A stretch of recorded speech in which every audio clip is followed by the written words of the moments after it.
Dude, sorry, this is like another topic, but um, in Germany, would you say it's kind of not looked down on, but kind of it's still seen as weird to like watch anime? Because I would say in America, it's getting more popular. Like, because like for a while, it was like still kind of like, you watch anime, that's kind of weird. But I feel like it's kind of becoming more mainstream. But like, what about in Germany? Yeah, I would say it's the same here, and it also depends on the generation.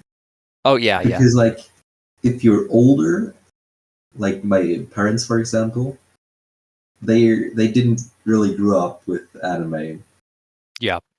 and they like see it as like for children. Hmm. Except my mother, like my mom is like pretty chill. I mean, we watched Golden Time together after all, so Dude, that's so cool. When you told me that, I was like, that'd be awesome if I could. But kind of similar to your like what you're saying, like it's not that they don't accept anime, but they definitely do think it's for children. mm, Like my parents, that is. But like I think they've accepted that I like it, and not just me, but like also my brother. And at the very least, they're not like shaming me for it. So I yeah. guess that's the best I can ask for. When I was younger, I was like kind of insecure to say that I watch anime Yeah. because it was looked down on so much. Yeah. But by now, I'm like rather open about it. Like, I mean, I have a podcast after all. Yeah. Yeah. You have a podcast called Anime, with anime in the title, so Yeah, so and I mean, you know my like profile picture and stuff. yeah, I mean, my not to go down this rabbit hole too much, but my introduction was pretty interesting because I started watching anime in high school, like at the like towards the beginning of high school. So it's like I wasn't watching anime as a child, but Mhm. like I was definitely watching cartoons and like TV, which I'm sure kind of inspired my love of animation. But dude, when I was like younger, all I would watch is those like Nickelodeon and Disney Channel like Yeah, sitcoms. Like I yeah, watched so many, way too much. Like I look back, I'm like, dude, those are so bad. yeah. True. I totally feel that. I mean, I also started watching anime like what shortly after like starting high school, Yeah, and well, I think it was like let me guess like 13, 14, yeah. somewhere around that. And well, then a friend of mine forced me like to borrow some manga from the library. And He well, then made I you? got obsessed. Yeah, he made me. Oh my god. He What a was good like, friend. he was like, yeah, I'll get some manga, and you will do the same. Because we have to talk about something. Like we have to find something in common. Well, Well, I that's think how I me and you have started. found that in common. Yeah, but we wouldn't have that in common if he didn't force me like to get manga from the library. Whoever that guy is, thank you. Or else I wouldn't have been friends with Leon. Yeah, probably not. Well, do you want to start this one out? Yeah, let's I get guess into. Let let's me get let me into it. know about the details of today's episode. Yes.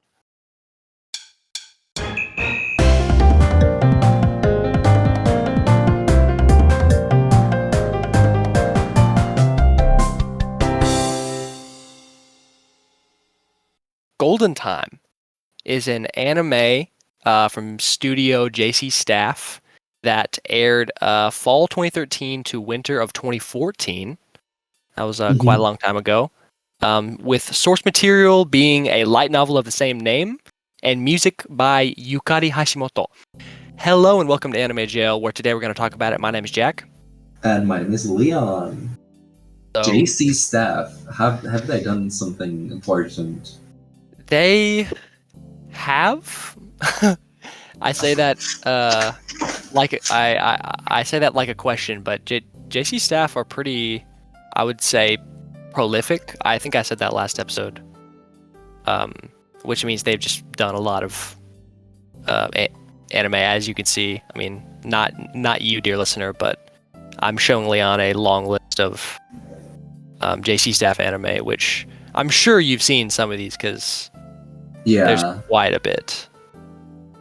I guess in recent times, I can talk about some that have been more popular. Like we have One Punch Man season 3 in fall of 2025. Fairy Tale in summer of 2024. Stuff like Demon Girl Next Door, Duke of Death and His Maid 2021. So basically, they've paved a way for themselves with what I would call kind of mediocre animation. But to get into the show we're talking about today, Golden Time. I mean, not necessarily speaking about animation, but man, Golden Time, huh? Let's get into Daido. Golden Time. One of Golden my Time. big favorites, and one of my few shows that actually got 100 out of 100. To take that, but like, I think you know by now that I have watched this show and I really enjoyed it. So Yes. I think I can say that this is a rewatch for me. If you want to, we can just start with the story as usual, even though the story will be longer today. Yes, quite a bit. And I just wanted to say that, like, initially, yes, I knew this was a rewatch for you. I knew this was 100 for you, and I was really curious as to how I was going to see that. But I kind of like that we're doing this one because it reminds me of when we did Sound Euphonium, which was 100 for me and also a rewatch. So like it was nice to watch something that you've seen and kind of see what a really like a show that you like a lot. And I did want to say before we go into it deeper that this is probably the most important show that I've done on the podcast. And I will say, spoiler, not my favorite that we've done. But yeah, I didn't think that. Probably the most important though. It like that's the only way I can put it because it's like Toradora was such a special and like formative experience for me when I watched it like in high school, and like watching this is like watching a different version of that. Obviously because like same author wrote the light novel for Toradora as Golden Time. And I was just flooded with such a familiar yet new feeling while watching the show, and I don't think I'll soon forget it. But to get into the story, like you said, it's going to be longer. If you can catch my drift. Maybe we should mention this before. This will be a first for us because we watched the full show, the entire 24 episodes for this episode of the podcast. Dang it! I should have put that on the agenda. Yeah, but you didn't. Yes, I did. Right, because we're always improvising our yes. text. Our improvisation skills are improving. But yes, we decided to finish it, all of it, all 24. I guess kind of just to get it out of the way, because also you've seen it. But yeah, so we have a lot to story to cover, and so like we kind of talked about this, but like I think what we're gonna do is kind of, first of all, it might be a slightly longer episode. Sorry, Leon, you're gonna have to cut all this. And secondly, I think like for the sake of time, I'm kind of just going to go through what I consider to be the major or like important plot points. And Leon, if you can help cover me kind of like with like plot points if I miss anything, or like maybe you can start with the story. It doesn't matter to me. But anyways, I think we kind of need to cut down what we normally talk because there's just so much to talk about story-wise, which is not usually the case. Like I feel like normally we talk a lot about the characters, voice actors, but man, this time, Jesus, the story is just ooh, it's rich. It is a rich one. I would start with the opening scene. Yes. Because it's rather intense. I mean, Yes. you don't really know what you're expecting. You just know, okay, golden time. You maybe know the Romans. You know the beautiful girl from the cover. Yep. Like you don't know anything else, and then you get into this. Oh my God, we're getting into it. I'm sorry. I'm just getting excited. Sorry. And you see our like main character Tadabandi, who's like So getting it's ready me. for college, or is basically late for the college introduction like ceremony, Yeah. Mm-hmm. and has to get into his first lecture. And on the way there, he meets. Oh, I haven't written down his name. I just wrote his like nickname. He met Yana. Yeah. Mitsuo, yeah, Mitsuo Yanagisawa. Or for short, Yeah. Yana. They call him So Yama. they meet while they were following some girls because they didn't know how to get to the. Yeah, he starts following them, and I'm like, bro, he's gonna come off as a creep. He's just following these Yeah, other girls. and then they just meet in front, and we're like, oh, they're gone. And suddenly, in front of the college, a like, would you say limousine, or like, how would you like the car? Oh How would yeah. you? Yes. I think it was I would call it a limousine. Yeah. Okay, limousine. Basically a Uh, car that's nice enough to show that she is like a really rich girl. yeah. Yeah, well, in German you would probably call it limousine. So Limousina. I was like, okay, maybe that translates in English. Oh, so you've never even heard limousine? Like you just Oh like, no, I just thought it might work. dude, oh my God, that's so awesome. Because it sounded English enough to me. That's what's so helpful about like German to English. Like there's just so many of those examples of words Yeah. that just translate over. And well, to get back to the car, the girl from the cover gets out of the car, and as we later found out, she's called Kaga Koko. Kagakoko. And well, she hits Yana with Yes. a bouquet of roses. That's right. And that's what I would call the opening scene. Yep. Tell me, what did you think by Yes. Yes. So that's definitely kind of the hook, because like what Leon described basically happens like within like a few minutes. So it's like this, like that is the scene that's trying to get you to be like, oh, okay, so like this is kind of like where we're starting. And it definitely has that vibe. It really reminds me of Toradora. I know I already said I would mention it, but Kakakoko and her introduction, basically, it seems like the author of these stories, her name is Yuyuko Takemiya. It seems like she wants to have like a female character who's kind of like a mascot of her show. And it's like, for Toradora, Taiga was like, she was like the tsundere. So it's like she's kind of like that stereotype of character. But Kakakoko, on the other hand, is like like an Ojo-sama character. So it's like she's like a rich girl who is like, she kind of like acts high and mighty and like has a bad attitude. She's spoiled. And so this opening scene really does a great job of like showing you who Kakakoko is, how she acts, her background is like basically like you said with the limousina. Is that how you say it? Limousina? Yeah. And basically like showing all that stuff, and like her attitude with like slapping him with the bouquet too. Like it shows you what you're getting in for with this character. And I really like the first scene. I think it was great. That's good, because like I was also hooked when I saw it the first time, and also when I saw it the second time. It was like such a good scene. Like it's just amazing how she gets out of the car and like beats the hell out of Yana. Which, by and the you way, don't even know why. You don't even know why and that, at that point.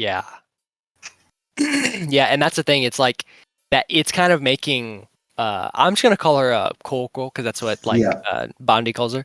But that's what kind of shows her as her character, which is like kind of like having a bad attitude or being kind of like spoiled or like childish. Is like you don't even know why she's doing this. Like you just see a random girl hitting this guy for no reason, who just seems like a totally normal guy.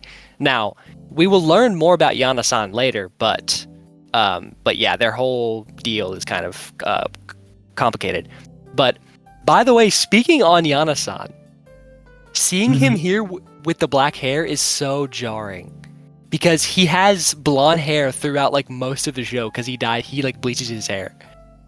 Yeah, after getting dumped, but we'll get into that later. And I just thought about that because seeing him with the black hair, I was like, oh my god, he had black hair back then. I totally forgot Yeah, about that. before his existential crisis. I guess I guess that's what happens when we watch 24 episodes because like just so much happens during that time. Yeah, so much happens. But we're still trying to get with the story, and in comparison to the other episode we just uploaded, which is Akira, we actually Akira. have a story to follow. Yes, dude. Holy shit. Like I know we're gonna get flamed for our opinions on Akira, but still. Yeah, I hope you can uh like us again after hearing our golden Please. time. Please come back to us. How do you say that? Like that you forgive us? Thank you. Yeah, yeah. I just thanked Please myself. forgive That's us. so weird. Yeah. Okay, You're cracking yourself up. let's get back into the story. We have a So long way to go. yeah, we also in the first episode we kind of noticed that Kaga is obsessed with Mitsuo or with Yana. Yes. I'll probably switch his names depending on my Yeah. notes. Yeah. And that she's kind of stalking him. Like Yeah. she doesn't mind waiting like 5 or 6 hours at the entrance for him. Like that's kind of crazy. Hmm. Yeah, kind of And intense. yeah, and we also get to know some of the backstory of Tadamandi. Yeah. At least you see a flashback where he's like kind of hit by a bike. Yeah, yeah, yeah. The big incident. The big incident. Tell me, what's the difference between incident and accident? I was always wondering. That is a funny question. I'd say an incident is something that happens, typically something that has like great importance. I can look up the exact definition, but incident is described as an event or occurrence. Mm-hmm. An accident can be like some kind of occurrence or something too, but an accident is typically, as the name says, like it happens on accident. Like it it wasn't intended to happen. Okay. If I'm not mistaken. So like accident, let's see what they define it as. An unfortunate incident. So incident is in the definition. An unfortunate incident that happens unexpectedly and unintentionally. Okay, so basically an Um, accident is just a more precise incident. Basically, Okay. the big Good. accident, big incident, whatever. Yeah, I was just wondering. Yeah, yeah. I guess after the first episode, you felt motivated to continue watching. Yes. I mean, we're here after all. Yeah, I mean, we watched 24 episodes in 2 weeks, which might not sound like much, but we typically do 12, and sometimes that is even a struggle. So, I mean, I didn't really struggle to watch this show. And sometimes even a movie is a struggle. Yes, dude. Oh my god. Akira. But yeah, so first episode, I mean, I kind of want to summarize the basic plot because I feel like we didn't do a great job because there's just so much happening. Basically, the most simple explanation is our main character Tadabandi. He meets this guy in his college, Yana-san. They end up meeting Kagakoko, who is Yana-san's old childhood friend, Osana Najimi, but we'll talk about that more later. And then at the end of the first episode, I believe you meet Dinda. No, I don't think so. I thought you see her at the end because he goes to the like he's checking out like school clubs and he like sees her at the end, but But I this is might be episode thinking of 2. Oh, okay. I'm So jumping the gun. yeah, we're kind of like confusing episodes here, Yeah. probably here and there, because so much is happening in here. I mean, Thanks for pointing me in the right direction there. I still can't really comprehend that there's so much story in just 24 episodes. There truly is, dude, so much story. Like you can tell that this is coming from a light novel and not a manga. Yeah. Because it is just so plot focused. And I also have to point out that this show is like, it has a lot of story without feeling rushed, at least in my opinion. I don't know how you felt about that. Yeah, I hadn't really thought about the pacing. I definitely don't think it feels rushed. I think, and this is kind of cutting to the end, but we can talk about this more later. I think the ending feels a bit chaotic for my liking, but I wouldn't say rushed, for sure, throughout. Like, I'd say there's kind of incidents that happen throughout that kind of feel like chapters, which kind of points back to like that light novel aspect. And so yeah, like you kind of have these chapters that they go through, and then it ends up feeling like a book almost, like you're seeing these like chapters. But yeah, so if you want to get into the second episode / the rest, I'm down to kind of go into the other major plot points. Well, then let's continue with the point you just mentioned. We also get to meet another character, and I will call her Linda because she... Yeah. Or maybe I would call her Linda. Depends on my mood, okay? Yeah, it's just kind of hard to say, but yeah. I won't say her analyst name because it's just too confusing. Nana Hayashida. Yeah, because on analyst she's called Nana Hayashida. And this name is never mentioned. Never said. Literally never. And, well, episode 2, we get into, like, normal college life, more or less. I mean, Koko is still stalking Yana. But, like, the main thing in episode 2 is that, like, Tadamandi is looking for a club. Yeah. And I'm explaining this in so much detail because there's a fun scene, and the club is important for later. Yeah. And so basically, Yana wants to go to the like film club, movie club, kind of that. And well, Bondi just goes with him because he has no club by now. Yeah. And yeah, one of my favorite scenes in the beginning is the tea club scene.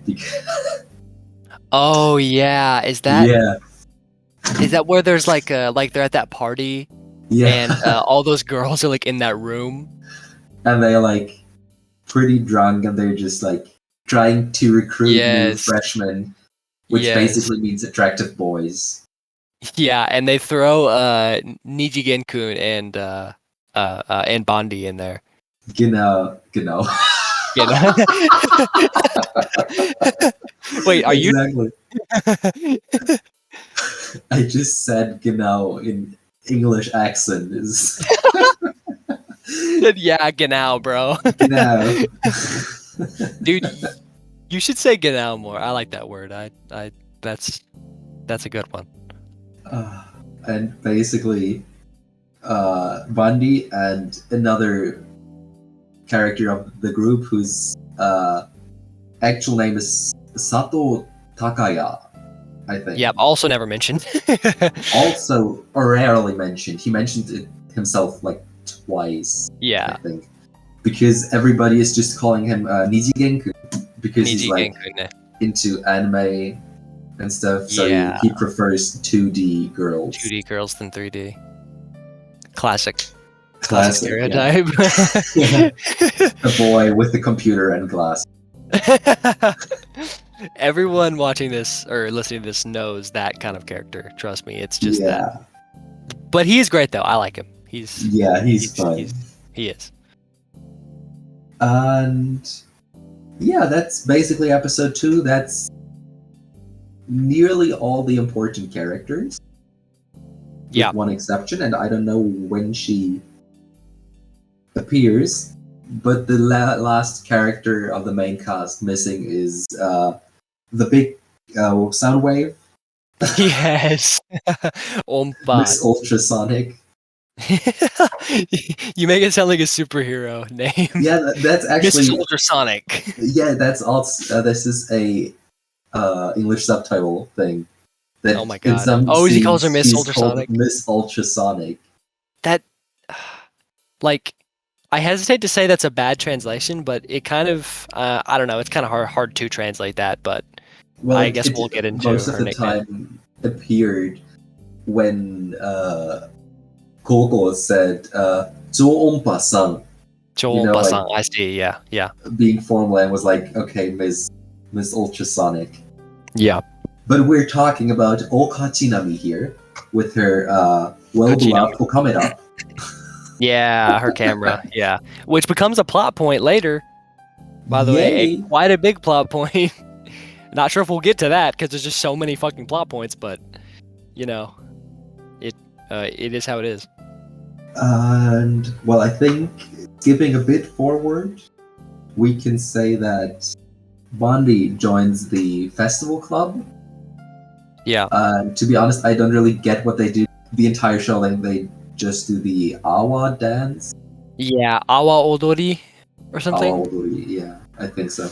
Yeah, it's some traditional dance. I don't really get it either. Like that, I don't think it's a bad plot point, but I feel like, I mean, like honestly, I can't really say anything bad about it. But it's just the club never feels too important, which I guess, hey, I mean, like it's not supposed to be important. It's not like the biggest part of the story. But yeah, basically they're just in a club where they like dance and do like a Japanese traditional dance type thing.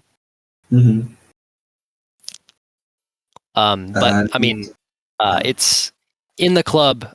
Basically, eventually, Coco and Bandi both join, and also Linda, which I guess I'll call her because it's just easier.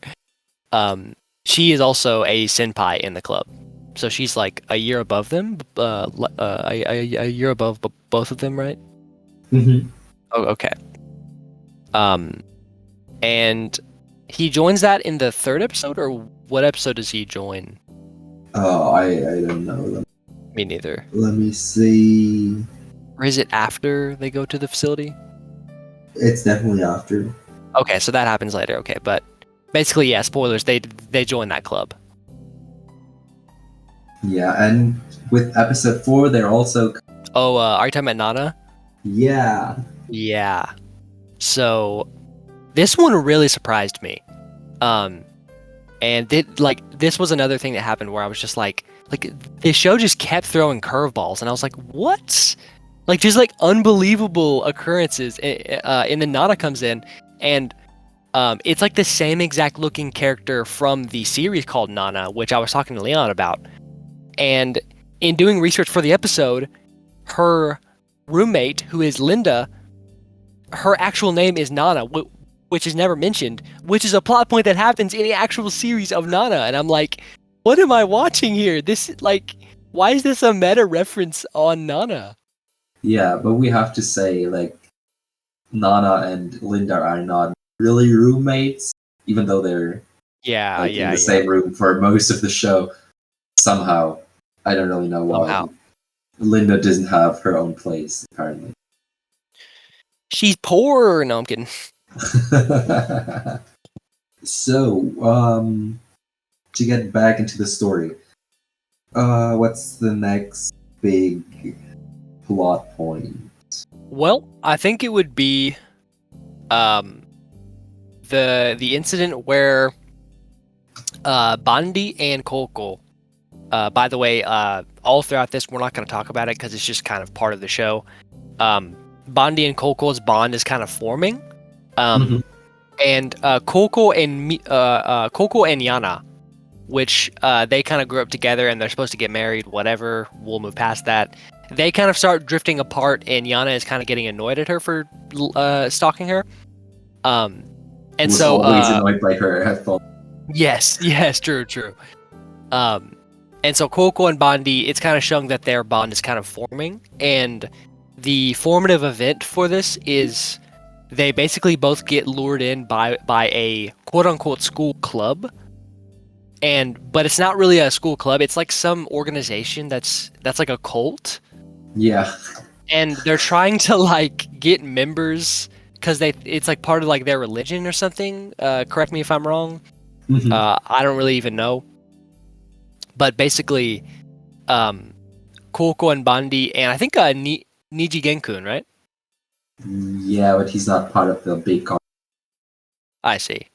Um, but anyways, they get wrapped into this gashiku, I would call it, which is like taking them to like a facility in the forest, and they start getting kind of suspicious because they're like passing the place that they were supposed to go, and it's kind of meant to be like a cult event, and basically they go to this like facility, and the cult is like, all right, we're gonna all like worship or something, and everyone there is like, I want to we need to get out of here because this is not like what we wanted.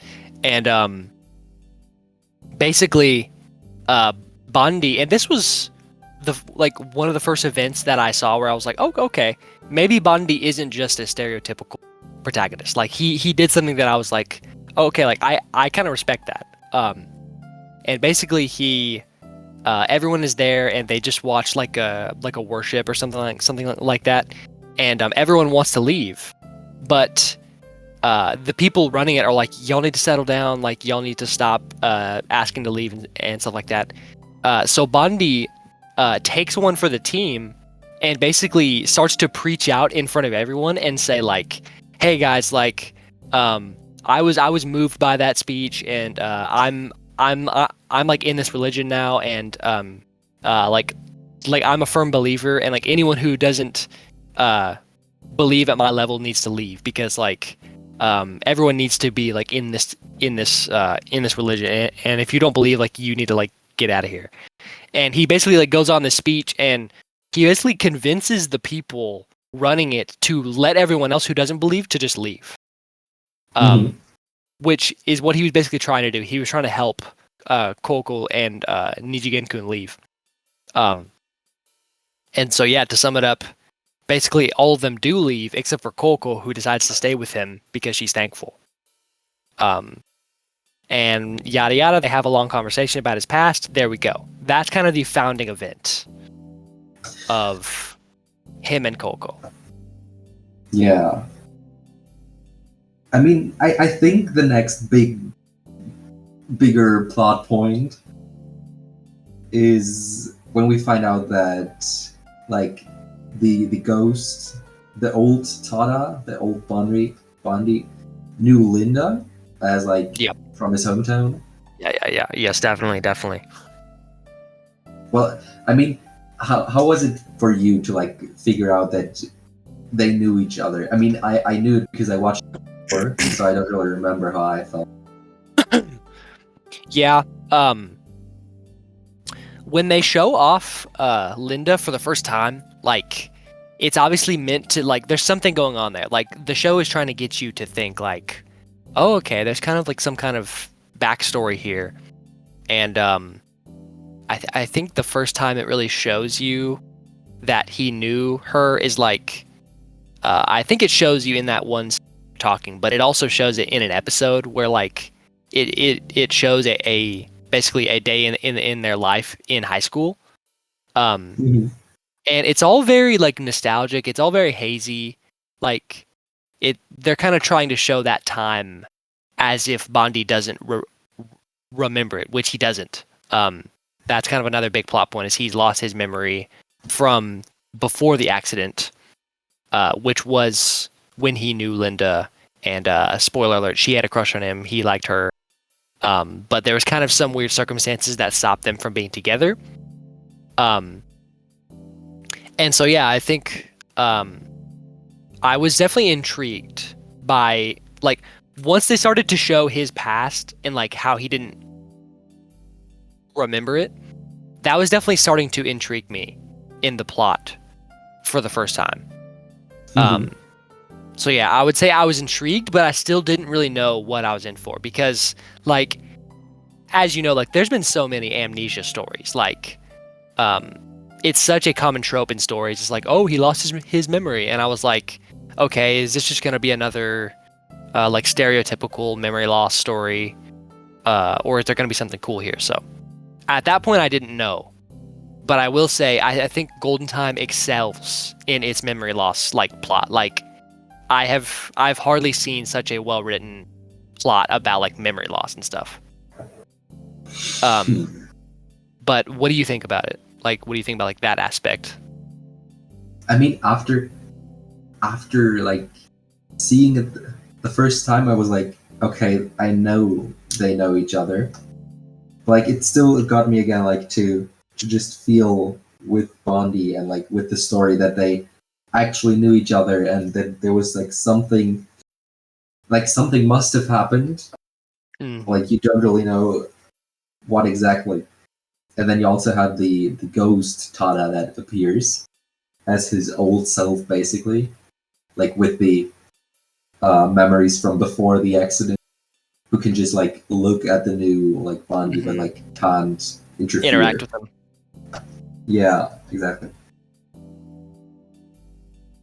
Yeah, and I feel like we're starting to kind of get into the point of the show that I have some things to talk about. Like the reason why I feel like the memory loss is done so well is because it isn't just a story about, oh, he loses memories and then he like moves on and then like he just like dates Coco and like has a happy ending. Like I thought that the memory loss was just going to stop being a plot point and it was just going to kind of be like, oh, he's just kind of having um he's kind of having a bad experience with his memory loss and it's coming and going and it's kind of like interfering, but ultimately he's happy with Coco, like whatever. Like no, like that is not what the story is. Like it shows you the accident that happens, it shows you that he can't remember the past, and then it kind of lets you experience him learning about the characters that you see in the show. But then towards the end of the show, it brings back the memory loss plot point and it like reverses it. And I'll kind of explain what that means, but like I've just never like, and it causes two characters to be very important in the show. And that is not just the main character of Bondi, but also Coco and Linda are both extremely important characters, um, in my opinion, due to what they represent, not who they are. Um, and I guess to kind of like say what I mean by that is like there are two Bondis in the show. His past, which is before the accident, which at the beginning of the show he doesn't remember, and his future at the that is sort of being built throughout the show that he does remember. And spoilers. I'm gonna kind of go into this, but towards the end of the show, it kind of starts to reverse, and that's what I was talking about. And it's that he starts to be able to confront the past that he didn't want to, and the memories of his future, quote unquote, or like the current self, kind of starts to fade away, and he starts to become the person he used to be. In the past, when like before he had the accident and he knew Linda, and it's like it just shows you how like the past is being represented by Linda and the future is being represented by Coco. And I just thought that was such a like interesting idea to represent with those characters and like as an idea in the story, and it really lended to the sense of like I haven't felt as many like tangible plot elements as that, and it really made the characters feel more real. You know, it made them feel more like real people, Mm-hmm. and also kind of like lets you like understand like because like when I'm watching a story, I kind of like to like towards the end, I like for the author to kind of let me like realize, okay, well, like what is this show about? Like why am I watching this? Why is it important? And I feel like that aspect of it made this show feel important by the end. Like it was like, oh, okay, so it's about um and I guess this is leading up to like one last thing that I wanted to say about the show, which is I don't think this show is about romance. It is a like romance focused uh drama that has some comedy. But this show, in my opinion, is about Bondi's mental struggle, and it's about him sort of overcoming the past and like dealing with basically a mental illness, which is his memory loss that basically haunts him throughout the whole show. And Yeah. that was just a very interesting take. And now that my yapping is done, please tell me what you feel about either that or anything. Kind of just let me know. I totally agree with you, first of all. And also, so it's difficult to Dive with this, yeah. to respond to Genau, all you just said. Yeah, So no, I please just say whatever you want. I kind of just went on for too long, but Okay. So next, no, just kidding. so anyways, moving on. Yeah, no. What I found really intriguing is like the reaction of the new Bondi as he noticed that he like regains his memory, that like his old self is pushing him away. I think at some point he says like that he will disappear forever, where like nobody has an idea what, because he never told anyone about his like amnesia. And well, that's basically all I have to add to your yapping. Okay. Okay. The yappening. The yapping. What's our next major event? What's our next pit stop? The next pit stop. In the amalgamation of Golden Time. So basically, the next pit stop is that Bundy confesses his love to Coco. Yes, and she that's goes right. like, "Oh, let's be friends instead. Yes. Here you go. Take this mirror."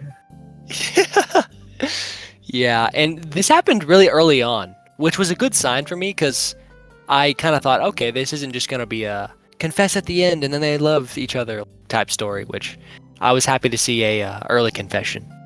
Mm-hmm. Early confession is a good thing most of the time because you then actually have some story. Yes.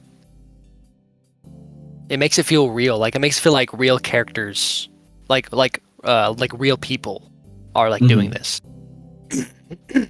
Yeah.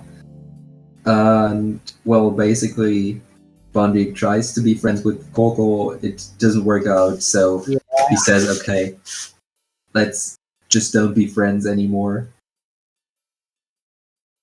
Yeah, and isn't that the scene where she holds up the fan and she's like saying like yes and no with that fan? Yeah. That was a cute scene. I like that. And well, what else is there? Oka's party, where the drunk Yana confesses to Yes. Okay. Oka Yeah. That. and gets dumped, and because Kaga and Yana just like are mad at each other for whatever reason, I don't remember. Kaga sacrifices them to the tea club. Yep. Which is, I don't know, it's kind of funny with sacrificing the two girls. Yes, just kind of like throwing them into the fire. That is the tea club. And well, afterwards, Yana's hair is blonde. Yeah, he goes through a bit of a crisis and bleaches his hair. Yeah, and Tada and Coco started going out. Yes, so that is the big thing. And I guess what I have to say about this point is, at this point, I was still kind of dubious on the show because, as we've talked about a lot, characters are really important to me, and I think they are to you as well. And by now, it just started to feel like I'm just seeing events play out, and it's like, why are they dating? I don't really even know why. Like, there's not really like a direction. It felt a little like lacking. Even though I did like a lot of what I was seeing, I didn't know the full picture yet, and like all the characters just kind of felt like, I feel like I'm just seeing college students do random stuff, and it's like, Like it's fine, but like where's this going type thing. Um, and I think it was at this point or like slightly after where Bondi gets sick. Is that the next plot point? Yeah, probably. So yeah, like they start going out and Bondi gets sick at some point. And I guess just to provide some context, at this point, all of the main characters didn't really feel like a cohesive unit yet. It kind of just felt like, okay, Yana is kind of mad at Coco. He's kind of doing his own thing. Coco and Bonnie are dating, but they're kind of awkward about it. Who is this Choompa girl? Who, dude, Coco hates her.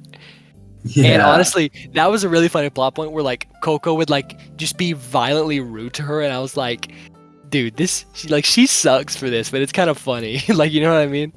Yeah, totally. And so it was like, okay, who's this girl? Is Yana gonna date her? Because I kind of thought that.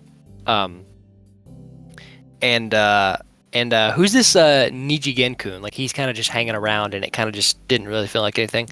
But the episode when Bondi gets sick, which I think is like episode 10.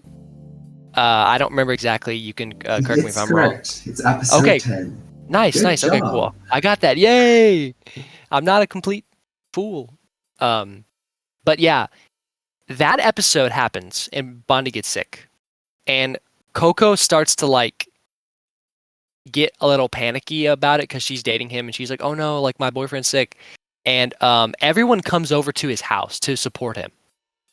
And not only all the main characters, but also Linda, who is kind of, at this point, it's kind of still kind of awkward because she represents the past part of him, which is kind of conflicting with the future, and he's kind of anxious about that.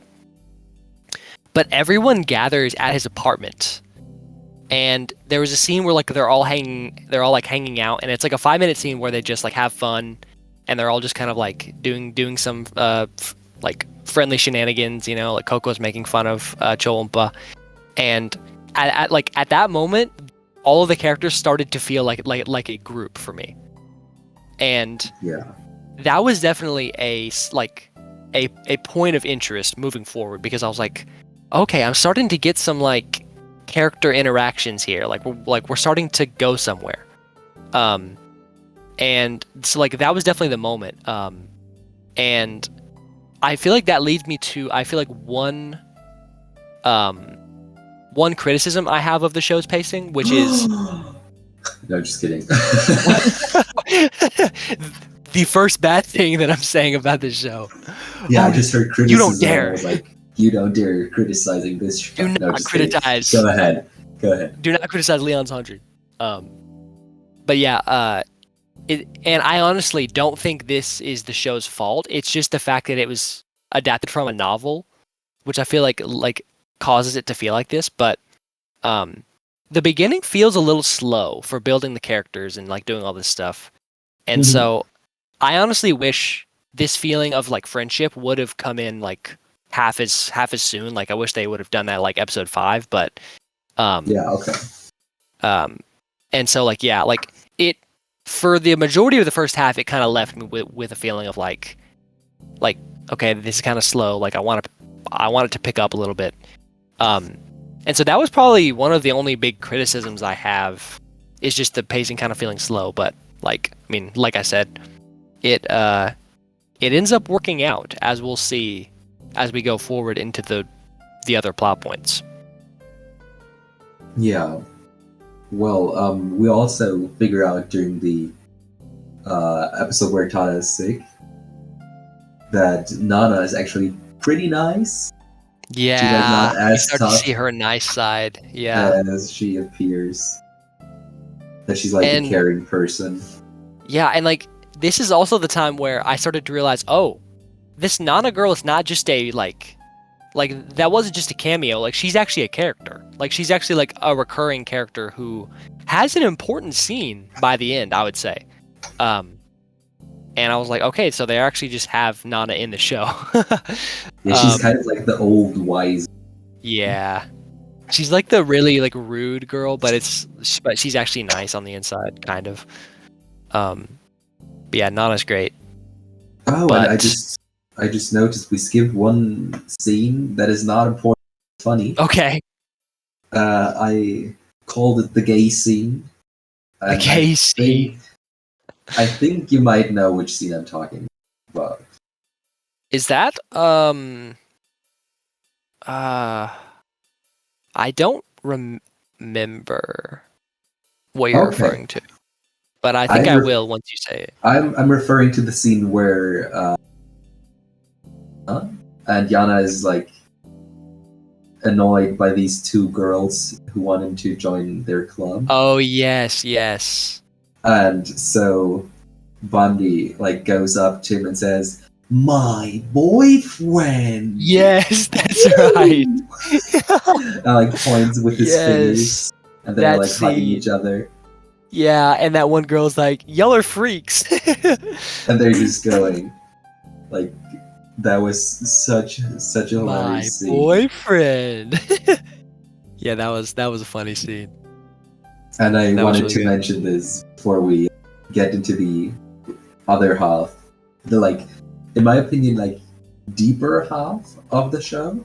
Definitely the Like deeper the half. first half is like, okay, we get to know the characters, everything's like happy, they love each other, they don't love each other. Yeah. Like it gets deeper. Dude, it gets so much deeper, and like you think we've been talking a lot about the plot now, bro, the plot thickens. The plot just keeps getting more deep. Um and I guess the only way to get deeper is just to talk about basically what happens in the rest of the show. Yeah, Um but before we get there, two things. So okay. to finish the first half, we have the cross-dressing arc. No, so basically Nana is like telling Bondi that she has a job for him because he was Yeah, okay, looking this to get this scene, money. yes. So Bondi's at a party and well he really fucks up and Yeah. Kaga finds out because she appears in the he didn't Yeah, tell yeah, her yeah, yeah, yeah, yeah. about this. And well Kaga is mad and Bondi and Linda talk and Linda rips the old picture apart because they wanted to be just senpai and kohai. Which dude, that was such a good scene in my opinion. Mm-hmm. That scene shows how mature the show is because they could have totally turned Linda into a villain and Yeah, like made her into this girl where it's like you need to like go back to your memories and you're just running away from the past, Bonre, like you need to come back to me or something like that. But she's not. Like she accepts that like yeah, like we just fucked up and like we need to like stop doing this because you're dating Coco now. And like yeah, she rips up that picture of the past, which is painful because that's his memories that he's like struggling with. And she's like, yeah, like we need to move on because you can't just be that person again. And like that scene, I was like, man, this show is like actually doing like normal stuff, like stuff that real people should do. yeah. And Like it felt like an actual college life, you know. yes. Well, I have some more questions to you and Okay. some more personal opinions about the first half, but first tell me, after the first 12 episodes, what did you think of Golden Time? Like, this would be the place where we would normally end this episode, you know? Like, Yeah. Um, I guess by the end, so I'm not gonna go into this deeply because we don't need to. We don't have time. But that scene where him and uh, Linda have the incident, I guess you could say they kind of get a little too intimate at that party. That was one like it's one of those scenes where like it kind of makes your heart like clench. Especially like when Coco came in because like I just felt so bad for Coco, but it was also just it was so hard to watch because it's just like oh no, like they don't do that, like like it kind of makes you knew you what was going to happen. yes, and it kind of makes you like sit at the edge of your seat, and I really do like that feeling because I just it makes it fun to watch. It makes it kind of dramatic and just like entertaining. And so like that was definitely a standout moment. And then like that scene happened where like she rips up the picture, and I was like, dude, like we're just getting started. Like maybe I'm in for like actually good like development here. And so I think I had high hope for the rest of the show by then. Mm. But I think But we can agree on that. Bundy had way too side quests in this first half. Like, yes, dude. what the hell is Yes. he doing? Like, he's all over the place, doing everything with the clubs and just girlfriend or not girlfriend and Linda. Yeah, Yes, and it's just like there was a scene like where Bonri confesses, and then Coco, like he takes Coco because she's mad about Yana not liking her, and he's like, I don't want to do this anymore because you're not respecting my feelings because I love you and I'll be around you if you love him. And I was just like, okay, like cut to the chase. Like this doesn't matter. And I do wish some of that, like, and like some of those side quests were a little shorter, but overall, yeah, like how did you feel about it from a rewatch perspective this far? I thought I would be like more bored Hmm. in the first half because I knew the characters, I knew who I had to pay attention to. So I thought I would be more bored to see the development happening here. Mhm. But I actually wasn't bored at all. I was entertained to see all the characters interacting with each other again. Like, I mean, it's been a while that I've seen this show. And I also have to say that I'm really mad at the analyst page for putting Nana and Nijigenku as a supporting character.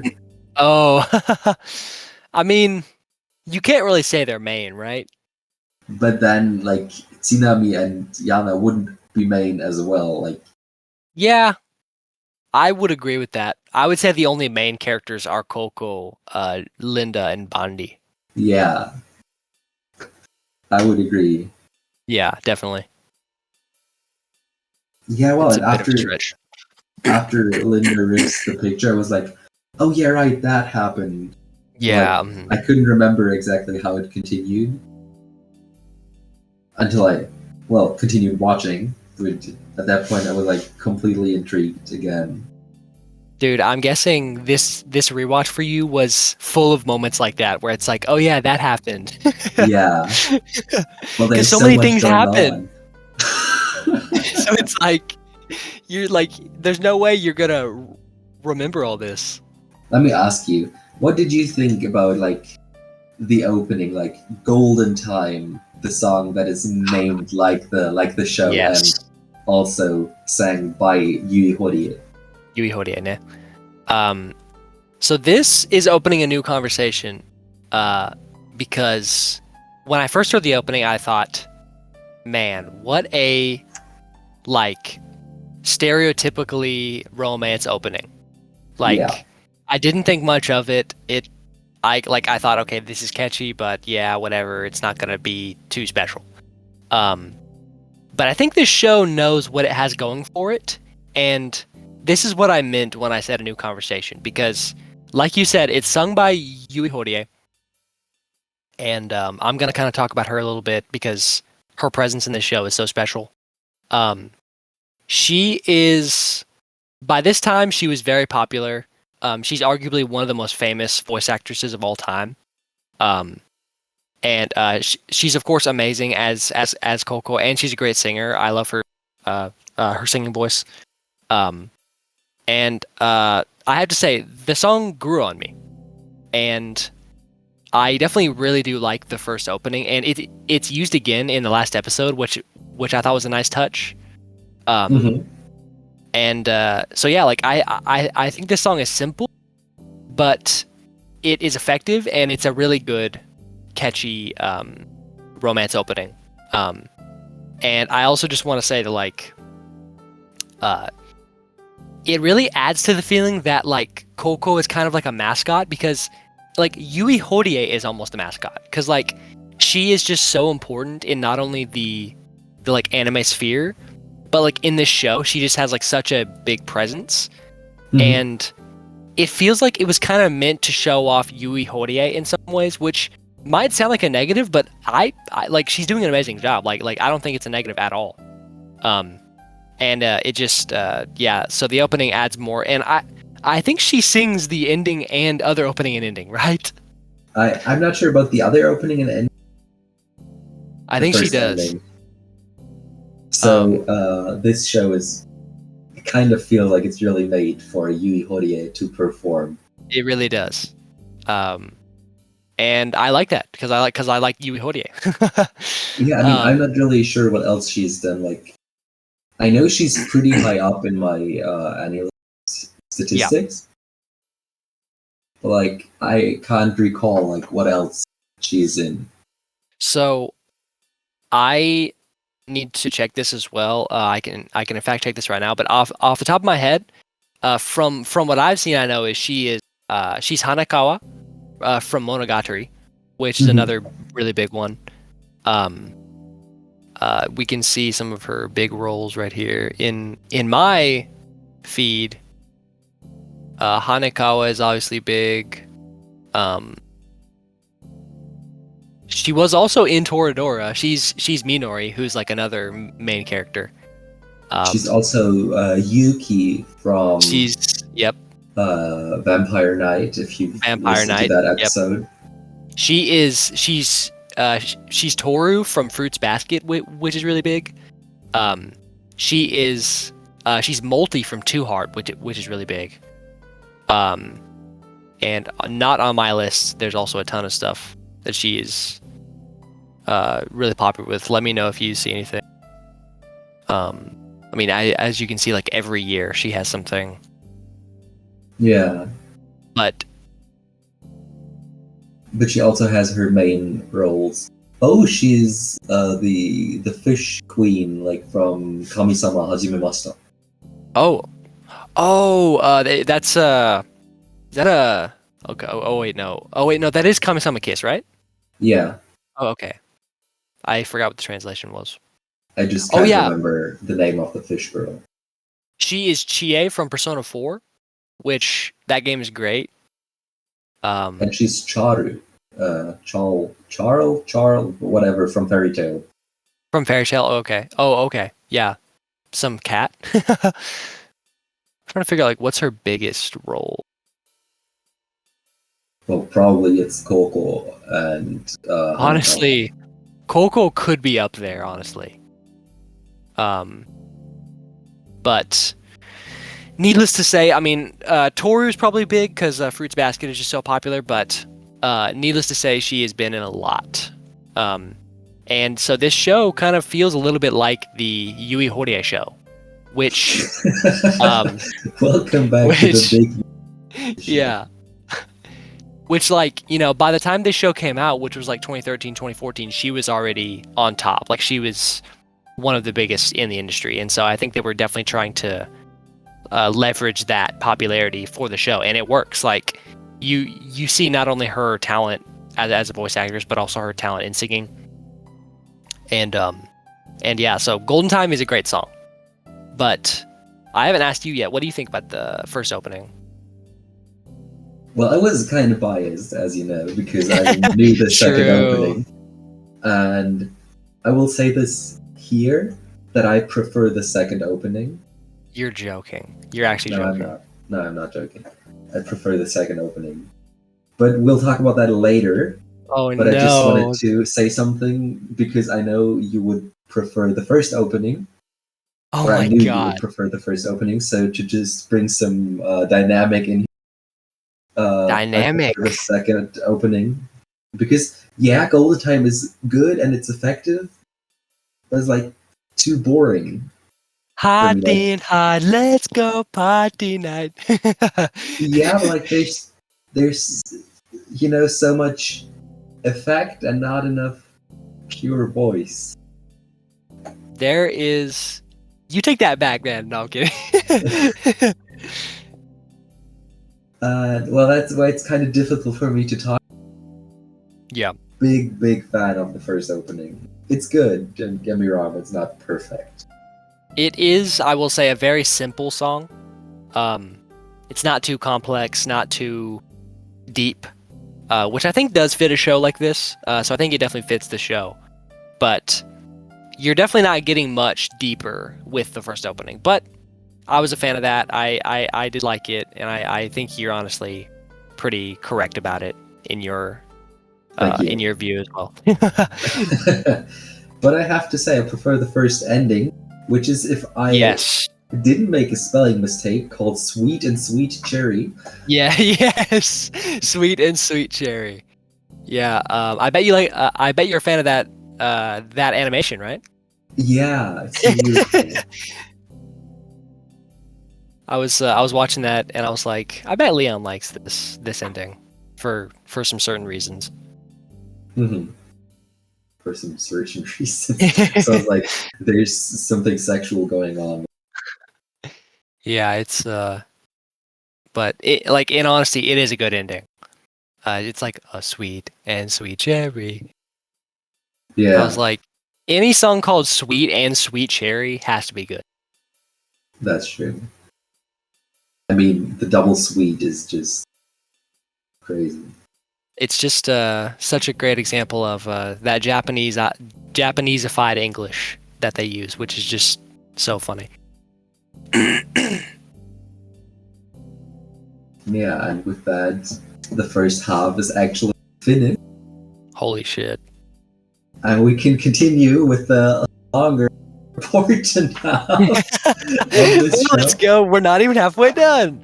No, I would say we honestly are probably more than halfway done because, like, we've kind of talked about a lot of the characters, like you said. We talked about some stuff that we don't need to keep talking about. So, I've already said my spiel on Yui Horie. Like, she's amazing. I don't need to say anything else. So we can just get to the important plot points, like the rest of the show. Yay! Yay! So, what is on the agenda of part 2? What have I written here? So, in my notes for episode 13. Oh, I can read it now. So I was Kannst du like, das regen? huh? I was trying to say, can you read it? Oh, yeah. No, I couldn't read it because I was like, I thought I had written down to code. And I was like, why does she want to code? she's getting into coding. I just figured out she wants to cook. Cook. With her Man. air cooking. I forgot what she cooked, but Oh my god, I know what scene you're talking about. It's so funny. I love that scene. Because she wanted to surprise Blondie by cooking for him, but she just sucks at cooking. Yes. So her maid made this and also lent her apron. Yeah. Her maid. So she like acted that she was actually cooking. She was just chopping the air with a knife. That was one of the funniest scenes, and it's like, because she shows up with that, like, it's like a pre-cooked dish, and Tada's like, yo, like, what did you bring? And she's like, don't look over here, put on a blindfold, and I'll cook you this, and like, she like tells this whole story about like how it's like not proper to like watch someone who's cooking or something like that, which is totally made up. And he has a blindfold on and he's turned away and she's like pretending to cook it, but it's already made, and she like puts it into a pan, and she like looks over and he has the blindfold off, but he's looking into a mirror, and he like saw what she was doing, and I was like, this scene is so funny. Like that, it's stuff like that definitely adds a lot of charm to the show. Yeah. Next. Well, the friend group thinks that Yana maybe has a girlfriend because he's busy all the time. Yep. So they obviously, if you think Yana has a girlfriend, you obviously stalk the possible girlfriend. Yeah, that's definitely what you need to do. Yeah, the Miss Ultrasonic. Who up to this point has, Chompa. Chompa. Yeah, who up to this point I feel like she hasn't really had much of a presence. And I will say her character and some of her actions in the show are kind of one criticism I have. Um, I wish Okay. her plot was more fully realized. But I mean, hey, I guess you gotta have some side characters. Yeah, and I mean, she is the character with the helmet, Yeah, true. I guess there is that. and that's revealed pretty early on. So Yeah.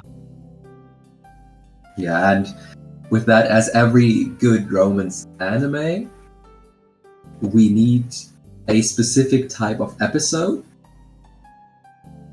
And I don't know if you know where I'm going with this. Yes. So we We had needed the to beach have episode. a beach episode, Yep. exactly. Yes. So we had a fun bikini try-on haul Yes. with Oka and Coco, Yeah.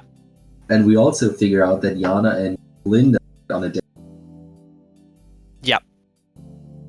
But well, who cares? Because we have a beach episode. Yay. Well, Which, nothing works out, but it's still a beach episode. but it was so great, and I'll get into that. But firstly, to talk about the bikini try-on scene, um, I I I will say this is one reason why I definitely respect this show more, because at the end of the day, we're watching college students. And it's like, if that would have been in a high school romance, it would have felt like am I like, are you showing me fan service of like high schoolers trying on bikinis? Like it, like that can kind of leave a taste in your mouth that's kind of a little sour. But the Sorry. fact that they're college students is like, okay, like these are adults. Like you're watching an adult like show, and it's like it kind of just feels a little better, and it feels a little more like mature. Mature? Yeah. And so I definitely like appreciated that, because I was like, yeah, like Coco is an attractive college student. Like I can say that. Like she's just she's an adult. But anyway, I just thought that. Now you're the Nijigen-kun. No. I'm showing my true colors. Yeah. If you couldn't tell already, Coco was probably my favorite character. Actually, she was my favorite character. Yeah, mine too. So I totally get that. Not for I that mean- reason, but still. Oh. I Oh, thought God. because of that scene. Yeah, I was like, man, that scene just cemented it. Yeah, it didn't have a No, sour taste yeah. because she's in high school. No. So that's better.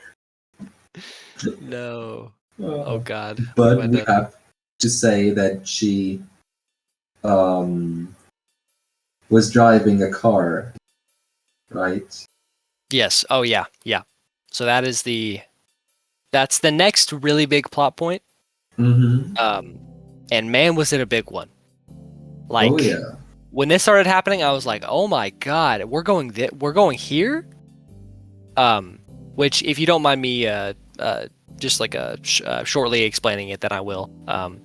But basically, the characters, I think it's she wants to like kind of suss out Choompa and like see what she's up to or something like that. Like they decide to go to the beach, or like I don't really know why they decide to. Do you remember why they go to the beach? Like what reason? I think for a group activity, like to get together during summer holiday. Okay, yeah. So like it was just simple like that. So like our newly established friend group decides to go to the beach with notably not Linda, because it's still kind of a little like rough between them, like based on what just happened.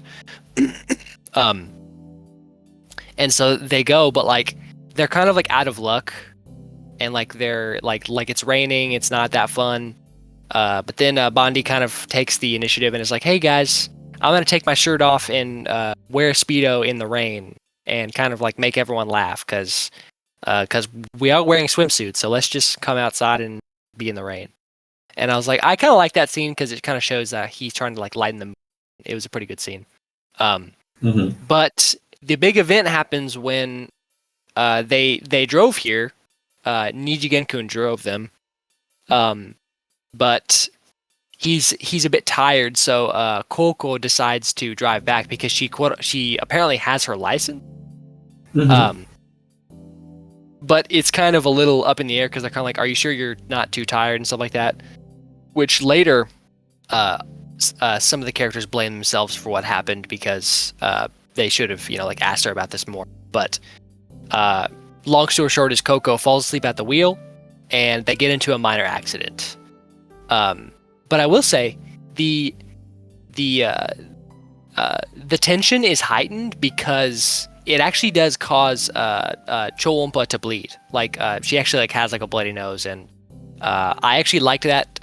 It was a small thing. No, what? What? Your break was so terrible. Yeah. Like, I actually liked it. No. Let me finish, you son of a. I liked that was included because it showed how like Coco like was responsible for not just a minor accident but also like bodily injury. So like due to her falling asleep, like Choompa actually did get hurt. So it was like that kind of showed that someone like it actually affected someone. So I was like, dang, like this was actually serious kind of. And then another huge scene happens where Coco's father slaps her. Yeah. Right in front of basically everyone, or was it just right in front of Bondi? I don't remember. No, right in front of the car. Like, she gets Yeah. out and he's like, and hits her. Yeah. And I was like, what the fuck? Yeah. Why would you do that? I mean, she's probably still in shock or something. Like, she just had a car accident. Yeah. Why would you hit her? Like, why would you hit her after, like, at all? But Yeah. especially now, that makes it worse. But you get the point. Yeah. I think it's kind of a stereotype because this isn't the first time I've seen this in anime where the parents are just so like there's kind of that parent that's like so hard on their kid that like they don't mind just like hitting them. Like if you remember, I can't remember if it's the second season or not, but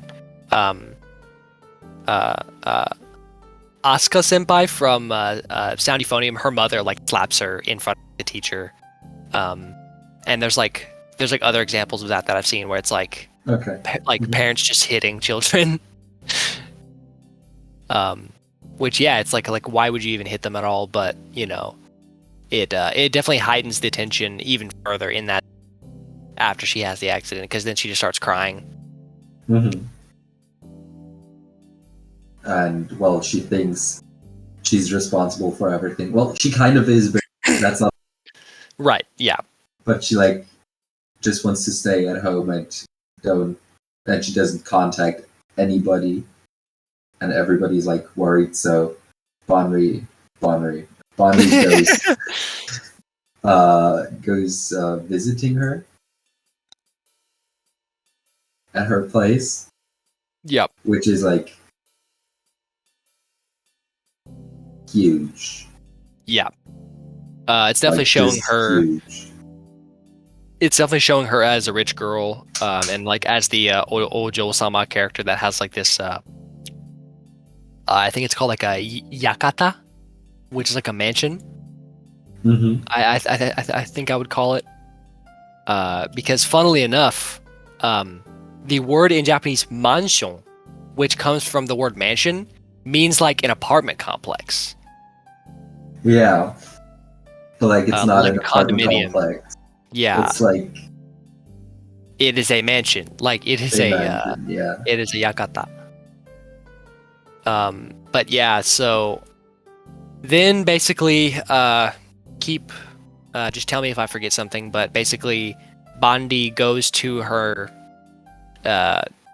mansion to kind of like cheer her up, and then they kind of have like an argument because he's kind of frustrated that she's locking herself away, and she's kind of like I'm at fault with everything, so you should hate me stuff.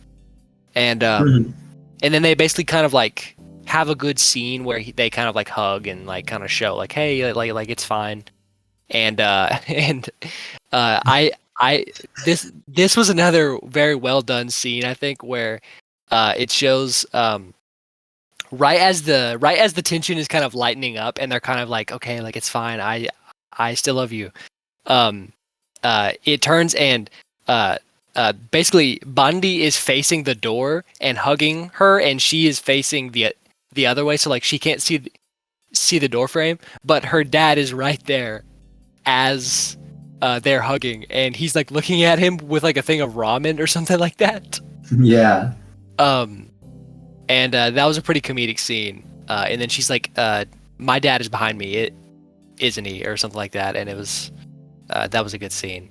Yeah, like um Bondry just says like, no, he's not there. yeah, he And literally then lies even though he's and then the dad goes, no, I'm here. He lied to you. yeah Lied to you. yeah, that scene, man, And then that was good. Coco gets mad and Bondi has to cook ramen for her father. Yeah, I was which I was so confused confused. about. Saying, I was like, why is It's- he eating her dad's ramen right now? And also, why does he eat ramen? I mean, he could just order food or something. Well, they're rich, but he has like this Yeah, yeah. this ramen you just pour like hot water over. Yeah, he literally just makes him cup ramen. Probably because they have maids, and like he doesn't even know how to do it or something because his maids just do it. Yeah. I don't know, just a guess. But but yeah, that gets worked out, and after that plot point happened, I kind of realized what this show is capable of, because that like having a car accident and doing all that goes beyond. I mean, yes, like you do see stuff like that in like dramas and like other shows, but I was like, man, like we're having a car crash arc here. Like that's pretty crazy.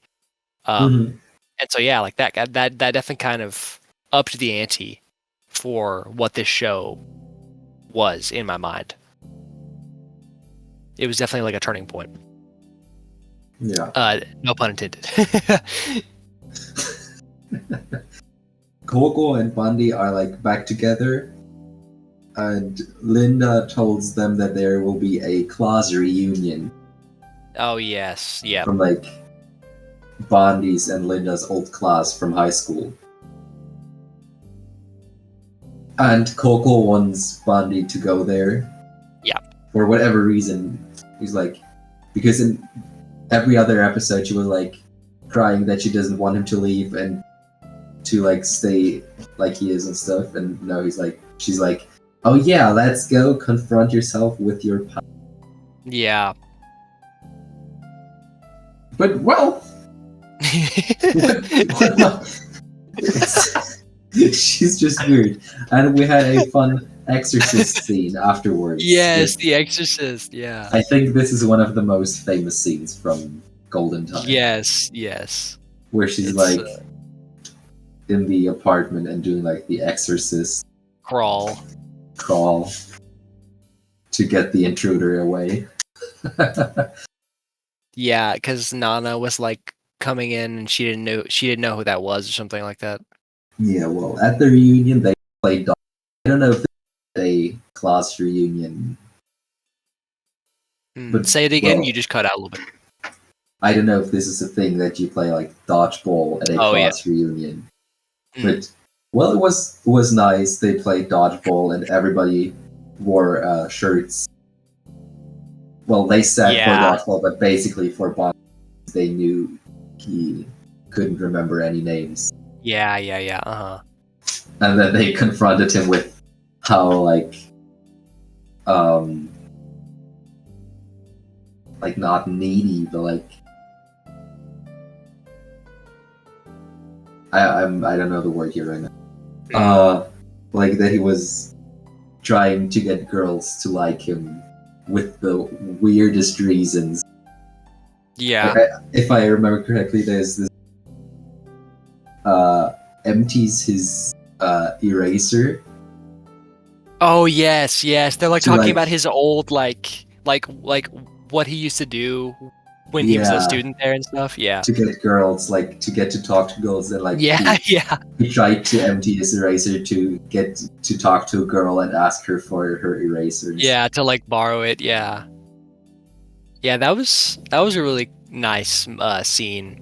Um and if you don't have much more to say about it, then all I really have to say is like I uh I thought this was a really important plot point Mhm. because this was probably the turning point in the plot that was showing like, okay, we're going back to Bondi's memory loss, and we're like, now we're going to confront like him and Linda, and with Coco's approval, are going to confront the past, which is something that Bondi is kind of still anxious about, and Yeah, um, and it's also something that he's kind of been, I would say, like subconsciously like running away from during this show because he like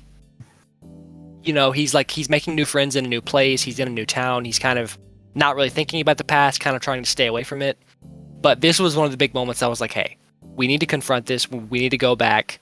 And there are multiple scenes where he's like, I'm uncomfortable, like I don't like this feeling of not knowing who anyone is. They all know who I am, but it's very strange. um, and yet he confronts it, and they end up going to the thing. And I mean, I don't really know how good of a time he has. I mean, it's just kind of like a class reunion, but I think it is a very important scene for him. yeah. So basically, when he gets back home, Yeah. his past self returns to the body more often. Yeah. So there's this one scene where they're at the where they do like the awa dance thing on the street. Yeah, and he has to like run back. Yeah, and Bonri just returns and doesn't Yeah. know where he is and what he's doing, so he runs away screaming. Yeah. And everyone is confused because they don't. And this is also a thing that shows that Bonri's really anxious about his past, that he told no one about this except for Kaga and Linda. Yeah. Like his amnesia, that he doesn't know anything from before. Yeah, this is also another very important scene because it shows him uh now he's in the opposite case where he doesn't know anyone who's around him right now. Like Mhm. whereas in in the past parts of the show, it shows him not remembering the past before the accident. Now he's starting to not remember what happened after the accident. And that's a very, as I said before, very unique take on memory loss, and sort of like how emotions are connected to memory. And so yeah, we're like it. We're starting to see that at this point in the show, and um, the plot is getting more and more intense by now, for sure. Yeah. And so basically now, Bondi is switching back and forth more and more Yeah. often. And like, Kaga breaks up with him because nobody knows she just broke up with him. Yeah. And as we Yeah. later figure out, she does it for him because she still loves him, but he needs to figure stuff out by himself. Yeah. This is, at least I would say, the entire story, because then Bondi goes home and Yeah. Mm-hmm. forgets everything. Yep. Like He forgets just, everything after the incident. Yeah. exactly, he forgets everything after the incident, returns to his old self. And this is basically where the last, because there Coco visits him for like New Year's, Yep. Mm-hmm. something like that, and well, tries to give him the video from Oka, Yep. Mm-hmm. and also tries to give him The mirror. the mirror, but like he notices, but then remembers that he also had one mirror in his like boxes from Tokyo. Yep. The broken one. Exactly.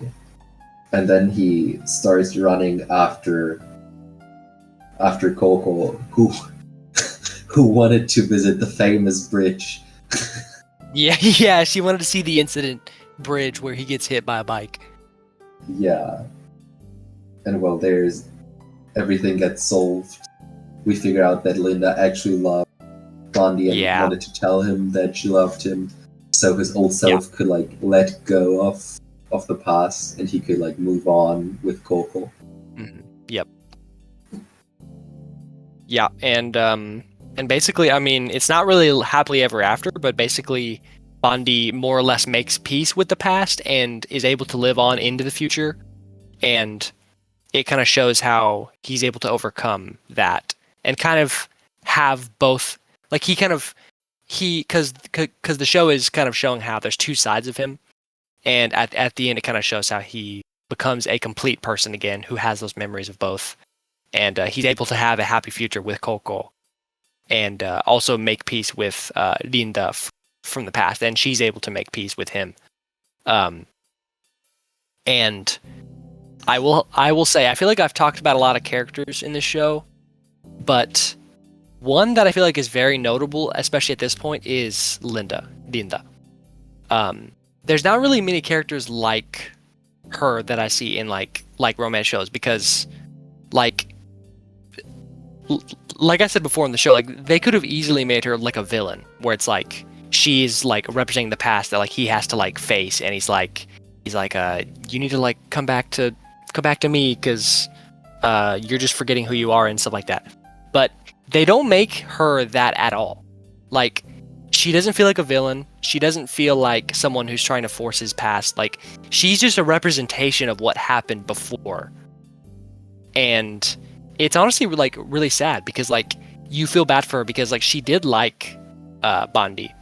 And like she wanted to have a future with him, but there were just circumstances that got in the way, and they probably would have gotten together if the accident wouldn't have happened. Like if she was able to tell him how she felt. Yeah, if she wouldn't have been like late, because she somehow was late, and if she would have been there earlier, the incident probably wouldn't have happened. Yeah, and it's just like it's really sad, but it also feels good to see her have that conviction or like that sort of like she gets her moment of redemption at the end where it's like, hey, like here's how I feel, but you know that past is gone, and like they're like it feels like everyone's moving forward, which feels good. Yeah, and if you think we've talked a lot about the story, we haven't covered everything. We have skipped a lot. Just the important points from the story. So if you want to watch it, please do. We haven't covered everything, but I would say we're basically done with the basic concept now after almost 90 minutes, 2 hours, something like that. So I think we can get into the music. I want to know your thoughts about the second opening. Dude, I thought we were going to be in agreement on this. Like, I'm so surprised, but like, I literally found myself skipping it. In my opinion, it was so, like, fundamentally, like the chord structure and the melody and all that was like good, but it goes from this weird like I don't even know what the instrument is, but like a music box, like really slow. And then the whole thing is just this really fast, like drums, like dush, dush, dush, dush, dush. And it's like, it just goes from nothing to like way too high octane in a short amount of time. And like, it just kind of like, it was like grating on my ears a little bit. And I wish the instrument, I wish the instrumental would like tone down a little bit. But yeah, I was honestly skipping it. But apparently you like it more, bro. That's what you said. I like it more because I get your point. Okay, fast transition from slow to fast. Okay, and maybe I prefer the second opening because I like the entire song. Okay. Obviously, I have both versions, like in my Spotify, and I see. Also, both songs.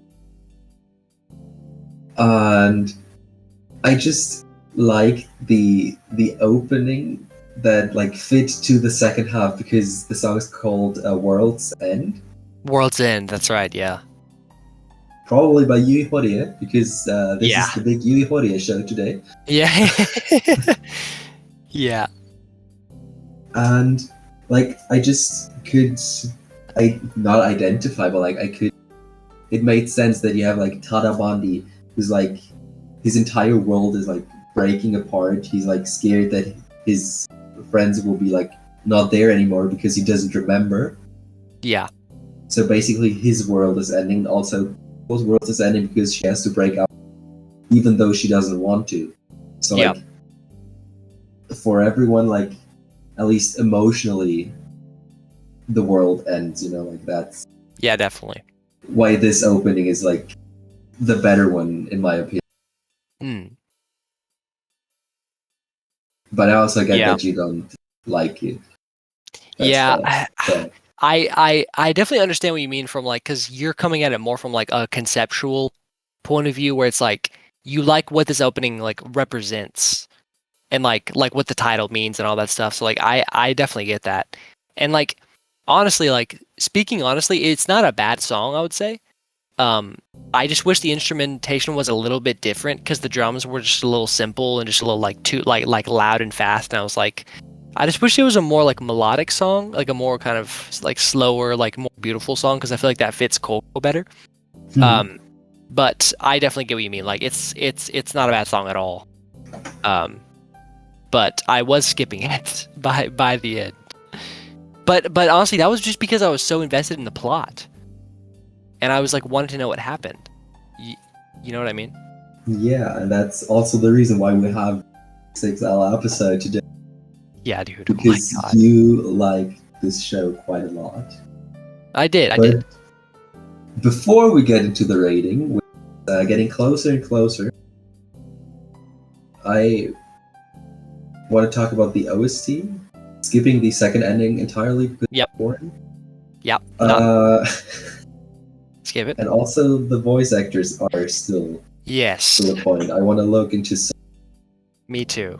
As much time as it's going to Yes. take, I have a few things to say. Okay. Well, then let me tell you, the OST from this show was just awesome, like for me, and it felt like a happy mix from Pokemon and Stardew Valley. No way. That is a hilarious combination to say.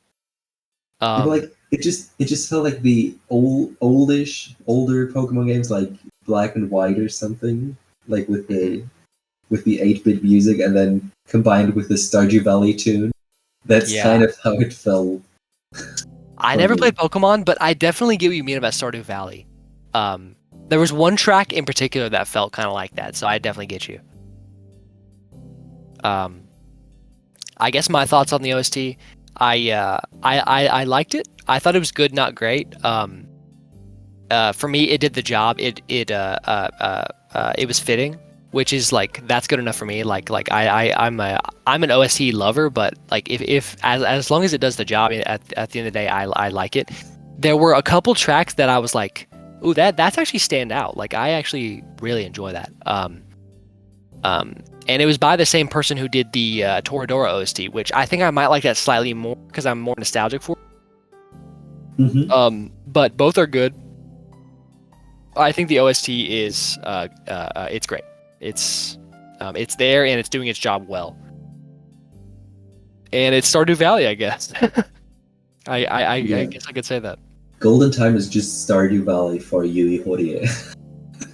That's the most crazy gaslight ever, but dude, yeah, that's true. That's just straight up true. So you said you have a lot. Yes, about voice actors. Then Um, go ahead. I'll just listen and say, from time to time. I'm sorry, Leon. No, Forgive that's me. fine. That's Forgive fine. me.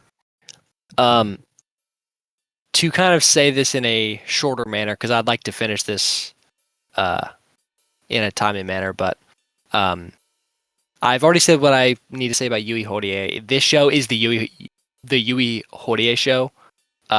If you're a fan of her at all, watch it. Like, she's so good in it. It feels like she's like the mascot of this whole show, and I just love it.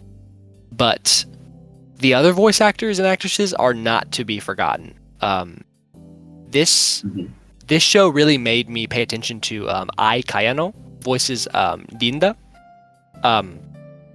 I've heard her before, and she's actually pretty high up on my like shows I've seen. Like, she is in quite a few shows that I've seen, but this role really gave her the emotional like the emotional potential to like act, and you definitely hear that in her voice. Like, there are moments of anger, moments of sadness, that are like truly impactful, and especially like knowing her like her role as a character, Dinda's role.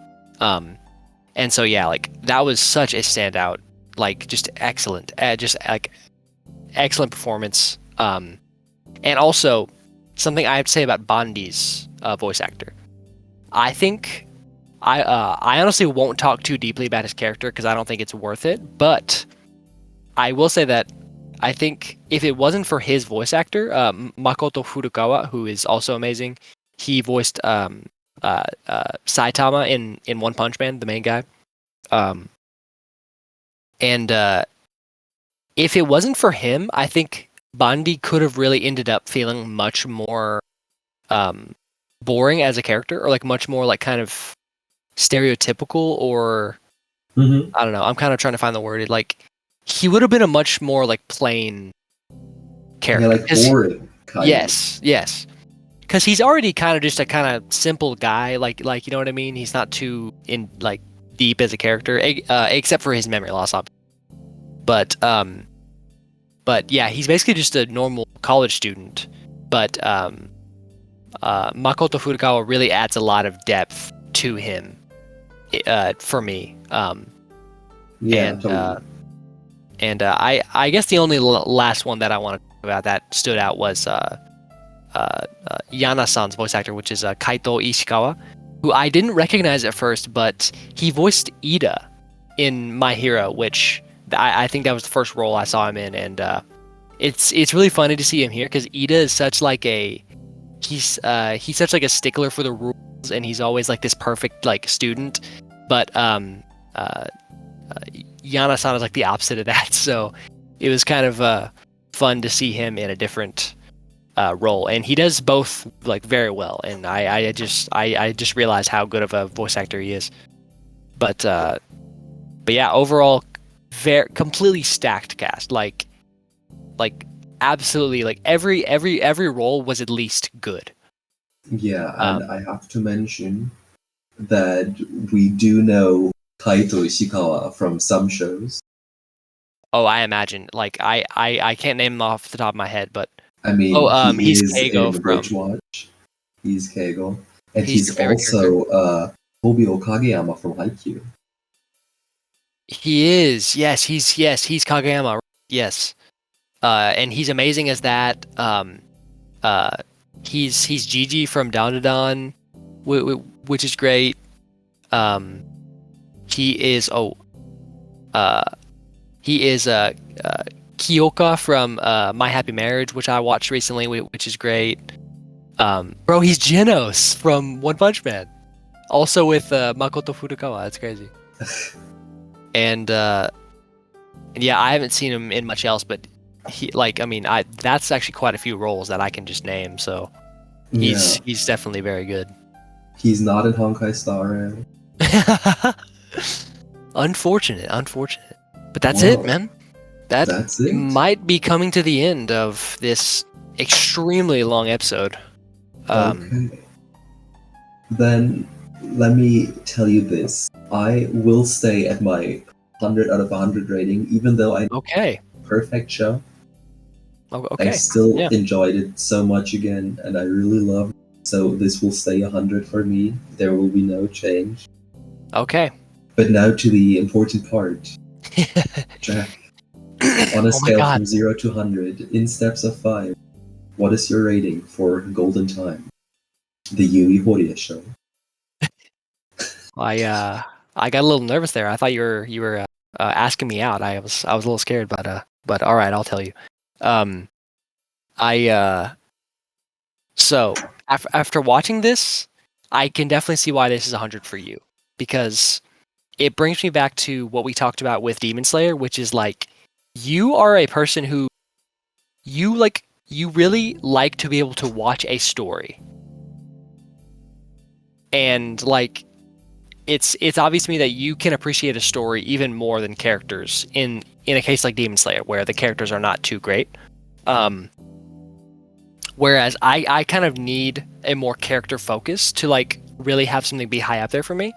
Um, but I mean, like, luckily, as we've talked about for so long, like this show gives you both. It gives you really solid characters, uh, and a pretty good friend group. But ultimately, I would say this show's main goal is to sell you a good story. Yeah. And I really do respect that about it, and I think it mostly succeeds at that. It has a few pacing issues, but overall the story had me on the edge of my seat in moments. It was dragging on in some other moments, but at the end of the day, I think it's something that I'm not going to forget very soon. Um, and so, kind of thinking about everything, I actually went into this with a rating of 80 for Golden Time. But after talking about it, I only have a few minor issues, and I think the only reason that it drags down is because I am not like I would rather have a character focused show than a story focused show. So that's kind of just my own personal bias, but like everything taken into account, I think I would give Golden Time an 85 out of 100. Yay! 85. I'm going to say it. I'm saying it. Ooh. So I mean, I expected you to like this. Like, I wasn't sure if you enjoy it that much Mm-hmm. because it is a story focused. Yeah. And there was definitely that element. I think if the soundtrack was a little better, I would like it a little more because I'm just very heavy on soundtrack. And I will say, this is kind of something I've found with media in general, not just anime, but like sometimes I'm watching something and there's a certain character who like speaks to me, and it's like it feels like they were made for me. And I didn't really get that with this show, but I did like a lot of the characters. So it's like, you know, I was a big fan of the characters, so like I can't really say anything bad about that.